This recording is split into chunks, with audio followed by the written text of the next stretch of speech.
এটা ছিল বেশি পাকামো করার ফল। বেশ অনেক দিন ধরে এই জিনিসটার ভিডিও আমি ফেসবুকে দেখছি, মানে ঘুরে ফিরে যেন এটাই আমার চোখের সামনে আসছিল।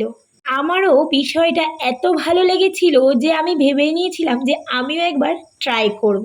নমস্কার, আশা করছি সবাই খুব ভালো আছো। আমি আবারও নতুন আর একটা ভিডিও নিয়ে চলে এসেছি।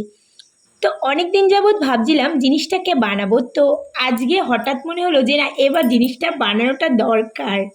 আমার সরঞ্জাম দেখে যদি বুঝতে না পারো যে এটা কি বানাচ্ছি, তো ওয়েট করে যাও, শেষ পর্যন্ত দেখো যে ঠিক এটা কি হতে চলেছে। তো আমি এখানে দুটো গ্লাস, অর্থাৎ একটা ফাঁকা গ্লাস আর একটা গ্লাসে জল, সাইডে কিছু মোমবাতি।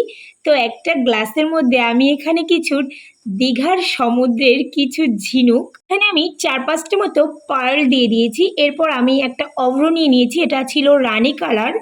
তো কিছুটা অভ্র আমি এখানে ঢেলে মিক্সড করে নেব। আসলে এটা পুরো একটা চমক হতে চলেছে, পুরোটাই আমার কাছে এক্সপেরিমেন্ট, মানে আমি নিজেও জানি না যে এটা কি হবে, আদৌ এটা হবে কি না। আমি এটা বানাচ্ছি আর মনে মনে ভাবছি এটা কি পুরোটাই নষ্ট হবে না কি যে হবে একটা। তো আমি এখানে অভ্রটা ঢেলে নিয়েছি।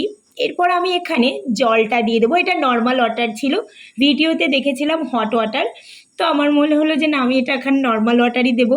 ভিডিওতে অনেক সময় এখানে রেজিনও দিয়েছে, তো রেজিন সম্পর্কে নো আইডিয়া আমার। তো আমি জল দিয়েই করব। এবার এখানে আসল যেটা, সেটা হচ্ছে এই মোমবাতিগুলো। আমি এখানে 3টে মোমবাতি নিয়েছি। এবার এটাকে গলিয়ে নিতে হবে। তো চলো গলিয়ে নেওয়া যাক। তো আমি এই যে এখান থেকে দুটো মোমবাতি আমি ছোট ছোট করে কেটে নিয়েছি। আমার মোমবাতি গলানো হয়ে গেছে। তোমরা যদি কেউ ট্রাই করো, এটা খুব সাবধানে করো। ওই গ্লাসটাতে আরও একটু জল দিয়ে নিলাম, মনে হলো আর একটু জল দিলে ভালো হবে। তো এবার আমি গলানো মোমবাতিটা ঢেলে দিচ্ছি। খুব সাবধানে করবে, এটা সত্যিই খুব সাবধানে করা উচিত। চটচট করে ফুটছিল আর কি। এবার আমি সুতোগুলোকে আলাদা করে নেব। এটাই ছিল একটা টেনশনের মুহূর্ত, মানে মনে হয়েছিল জল আর মোমবাতিটা পুরো মিলে গেছে।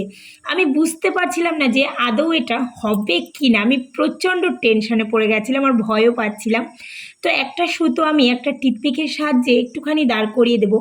তো বেশ 15-20 মিনিট পর ঠিক কী অবস্থায় এসছিল, এবার তোমরা সেটা দেখো। জাস্ট অসাম ছিল লুকটা, মানে ভাবার মতো নয়। আমার মুখটা দেখে বুঝতে পারছো যে আমি কতটা এক্সাইটেড ছিলাম। আর এই যে সুতো কাটার ব্যাপারটা, এটা আমি অনেক কষ্টে করেছি।